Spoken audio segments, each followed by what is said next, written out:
Beware, here comes a rant. In this video, I'm going to go over 6 presentation tips that are total BS. These are some of the useless tips that you're likely to hear from public speaking trainers, presentation skills trainers, and communication experts. So if you want a heads up about these 6 BS presentation tips, then you need to watch this whole video. Hi, I'm Dave. I'm a public speaking and presentation skills trainer, and I'm here to help you. If you hate crappy presentations as much as I do, go ahead and smash like and let's get started. The main driver of this video is an article that I read recently on Forbes. The title of the article is World-Class Presentation Experts Share Their Top Tips. And let me tell you, these top tips were pretty bad. I'll leave a link to the article below so you can have a laugh too. Let's get started. BS tip number 1 is use animation effectively.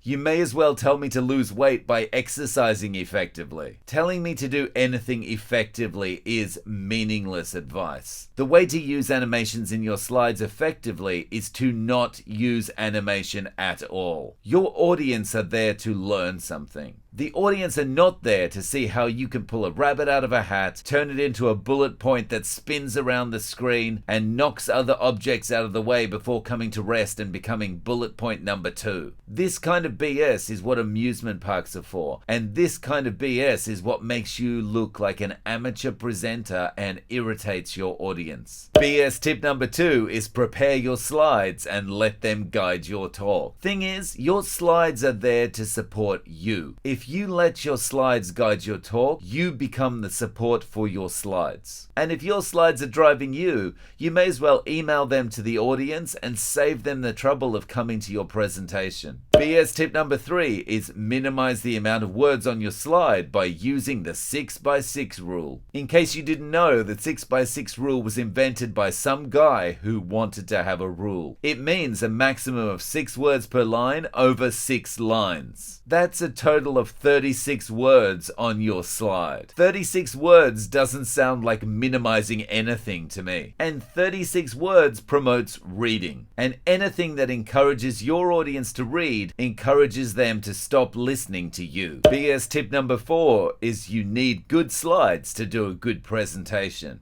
No, you don't.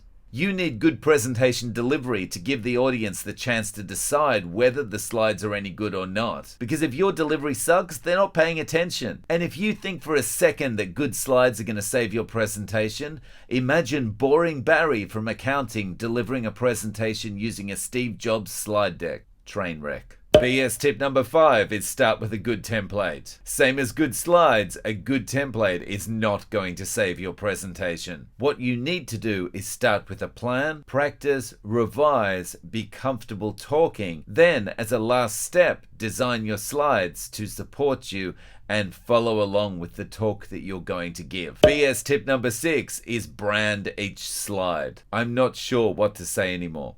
Branding a slide might be important if you're doing a presentation outside your school or company, but the fact this is a top tip from an expert just makes me shake my head. Ultimately, these experts like focusing on slides when it comes to making your presentation better, because it's easier to sell you a solution. If they try and sell you a solution which is become better at speaking in front of an audience, that's a much harder sell. What do you think? Have you received bad advice regarding your presentations? Let me know in the comments below. Don't forget to click like and subscribe, and best of luck with your upcoming presentation. Cheers!